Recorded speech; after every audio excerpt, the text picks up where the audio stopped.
Je travaillais comme photographe pour des commissaires-priseurs, pour la presse, pour l'édition. Et petit à petit, je me suis spécialisé dans ces univers que sont les collections, l'antiquité, la brocante. Et un beau jour, je suis devenu marchand. L'activité de marchand m'a permis de profiter des objets, et me permet encore de profiter des objets, mais de ne pas les accumuler, parce que sinon j'aurais vite une tendance à ça. Bonjour, je m'appelle Julien Chamoux, je suis gérant de chez Cax, donc boutique brocante vintage, spécialisée dans les arts décoratifs du XXe siècle, des années 20-30 aux années 70-80. Et aujourd'hui, je travaille essentiellement via Internet. J'ai cette petite boutique encore, petit showroom sur Angoulême, mais l'essentiel de mon activité se passe dans le dépôt et avec des expéditions un peu partout en France et parfois à l'étranger.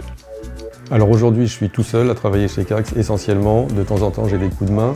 Je travaille avec des partenaires, on va dire, des transporteurs. Je travaille avec 2 transporteurs.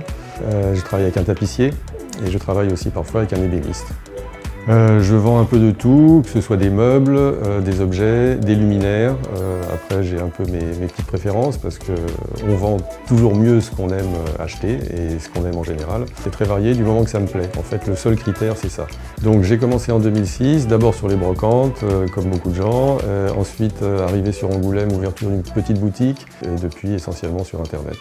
Je chine évidemment énormément sur Internet, j'ai des veilles que je fais quotidiennement sur différents sites et j'achète également aussi sur ce qu'on appelle les déballages marchands.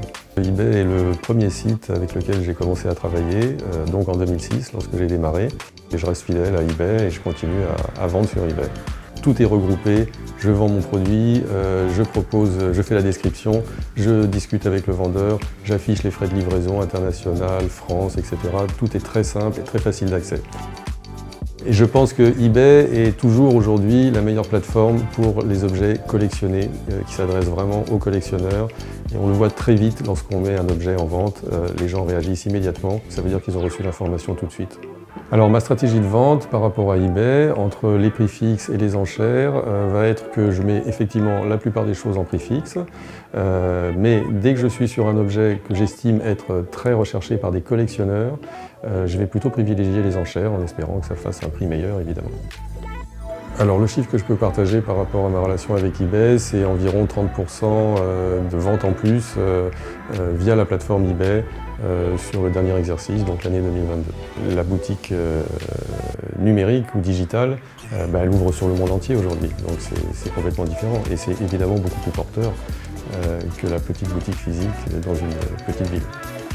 eBay m'a permis de comprendre comment fonctionne la vente sur Internet, comment fonctionne le digital. Parce qu'eBay est unique parce que c'est une plateforme qui a une très belle image de marque et depuis très longtemps. Que c'est une plateforme évidemment internationale, donc qui touche une clientèle dans le monde entier, et que c'est une plateforme très variée.